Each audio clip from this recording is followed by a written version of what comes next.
నిర్మల్ జిల్లా భైంసపట్నంలో గాంధీ వర్ధంతి సందర్భంగా మహాత్మునికి నివాళులర్పిస్తూ కాంగ్రెస్ ప్రభుత్వ వ్యతిరేక పాలనపై బీఆర్ఎస్ వర్కింగ్ ప్రెసిడెంట్ కేటీఆర్ ఆదేశానుసారం మరియు ముతోల్ నియోజకవర్గ బీఆర్ఎస్ పార్టీ సమన్వయ సమితి ఆధ్వర్యంలో ఈరోజు గాంధీ విగ్రహానికి వినతి పత్రం సమర్పించడం జరిగింది।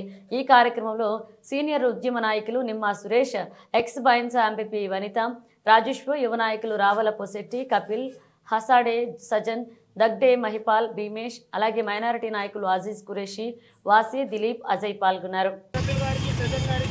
అలాగే మండల నాయకులందరికీ పేరు పేరున ఈరోజు విట్టి కార్యక్రమానికి వచ్చేసిన శుభ సందర్భంగా ఈరోజు మన గాంధీ చిత్రపటానికి వర్ధంతి నివాళులు అర్పిస్తుండేతో పాటు ఈరోజు కాంగ్రెస్ ఏదైతే 420 రోజులు గడిచినా ఈ 420 హామీలను ఇవ్వకపోవడం సిగ్గుచేటు।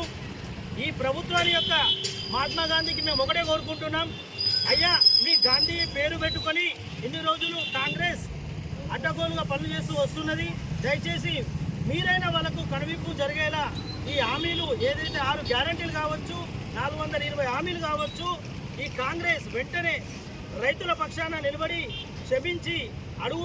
క్షమించాలి, క్షమాపణలు అడిగి రైతులకు భరోసా కల్పించాలి।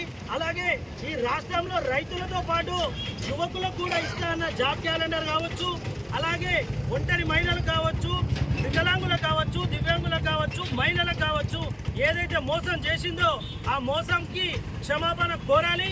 ఈరోజు దాదాపు దేశానికి వెన్నుముక మన రైతన్న, అలాంటి రైతన్న యొక్క వెన్నును విరిచేసే ప్రయత్నం ఈ కాంగ్రెస్ వైఖరి చేస్తుంది।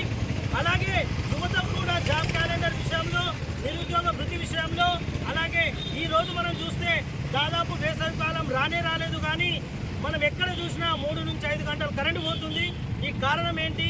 అసలు గత ప్రభుత్వం ఉన్న బీఆర్ఎస్ ప్రభుత్వం ఏ విధంగా అయితే కుటుంబాన్ని నడిపిందో ఈ చాతగాని ప్రభుత్వానికి మనం ప్రజలు అప్పచెప్పడం వల్ల, ఈ మూర్ఖత్వ పాలన వల్ల ఈ రాష్ట్ర ప్రజలకు ఈ క్షోభ అనేది ఈ ప్రభుత్వం వల్ల సంభవించింది। మేము ఒకటే కోరుకుంటున్నాం, అయ్యా ఈరోజు రైతుల పక్షాన నిలబడండి, రైతు దేశానికి వెన్నుముక, అన్నం పెట్టే రైతన్నకు మీరు సున్నం పెట్టకండి అని మేము కోరుతున్నాం।